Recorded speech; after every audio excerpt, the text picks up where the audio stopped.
નમસ્કાર, આપ જોઈ રહ્યા છો સ્પાર્ક ટુડે ન્યૂઝ. સમાચાર વાપીથી મળી રહ્યા છે. કેન્દ્રીય બજેટ બાદ ગુજરાતમાં ભાજપ દ્વારા પ્રબુદ્ધ નાગરિક સંમેલન યોજી બજેટનું વિશ્લેષણ હાથ ધરવામાં આવ્યું છે.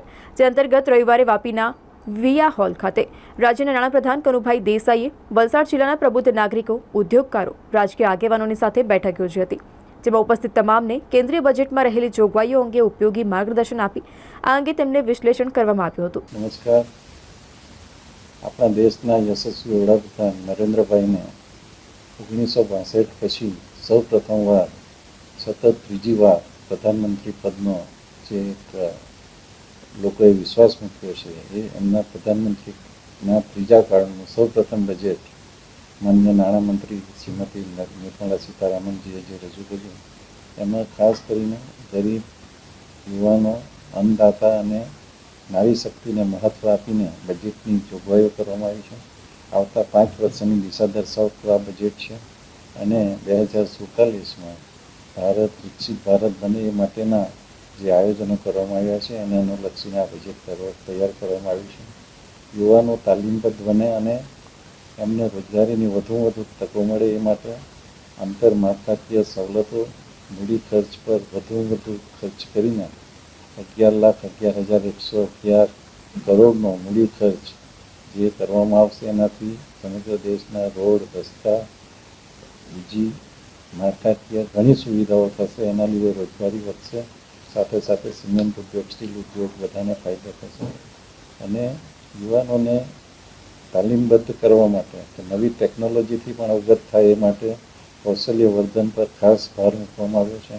દેશની 1000 જેટલી આઈટીઆઈને અપગ્રેડ કરવામાં આવશે. એમાં ડ્રોન ટેકનોલોજીથી લઈને જે નવા આયામો અત્યારે સમગ્ર વિશ્વમાં ચાલી રહ્યા છે એ બધી ટ્રેનિંગ આપણા યુવાનોને આપવામાં આવશે અને એ રીતે યુવાનોને રોજગારી આપનાર જે યુનિટો છે એમને પણ પ્રોત્સાહન આપવામાં આવશે અને પહેલો પગાર જે યુવાન જે નોકરીમાં દાખલ થાય એનો ડીબીટી મારફતે એના ખાતામાં જમા કરવામાં આવશે.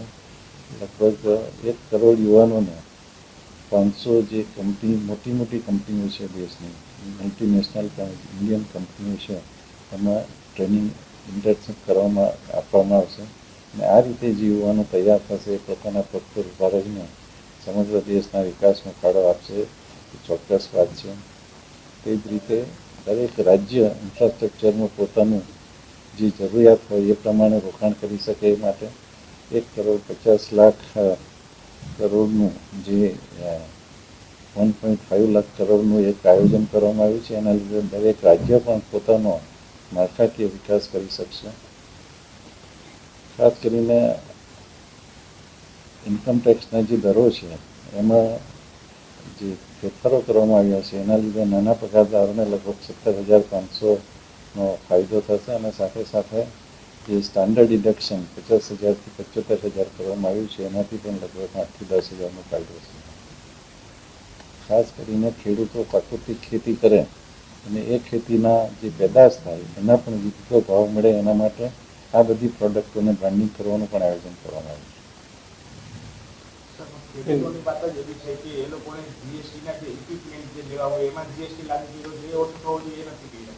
ખેડૂત આમાં જીએસટીને ટચ કરવામાં જ આવ્યું નથી. જીએસટી એ જીએસટી કાઉન્સિલ નક્કી કરે છે અને એનો નિર્ણય તેમાં લેવામાં આવે છે. ખાલી દંડ માફ કરવાની સત્તા નાણાં ખાતાને છે એટલા માટે દંડ અને વ્યાજની રકમ મુક્ત કરવાની વાત જાહેર કરી. એમએસએમઈ નાણાકીય દબાણના લીધે મુસીબતમાં નહીં મુકાય એ માટેના રિઝર્વ બેંકને બેંક ધિરાણની પદ્ધતિમાં પણ ફેરફાર કરવા માટેનું આયોજન કરીને જણાવવામાં આવ્યું છે અને જે નાના યુનિટો હોય એને બેંક ગેરંટી આપી નહીં શકતા હોય એના માટે પણ ગેરંટી પૂરી પાડવાની સરકારે બાંહેધરી આપી છે.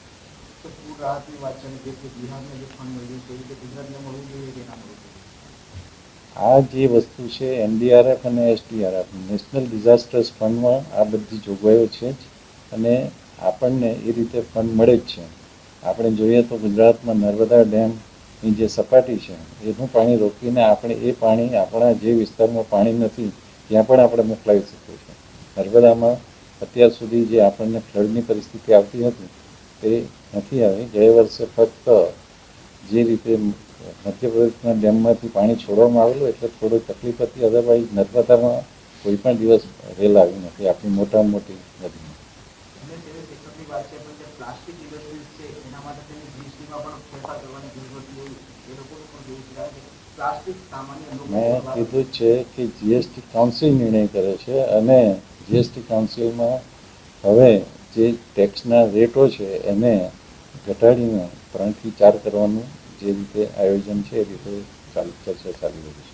પણ જીએસટી કાઉન્સિલ જ આ બધા નિર્ણયો કરે છે, જેમાં દરેક રાજ્યો કોંગ્રેસ શાસિત હોય કે ભાજપ શાસિત હોય બધા નાણામંત્રીઓ સાથે બેસીને સર્વાનુમતે નિર્ણય કરે છે. Thank you.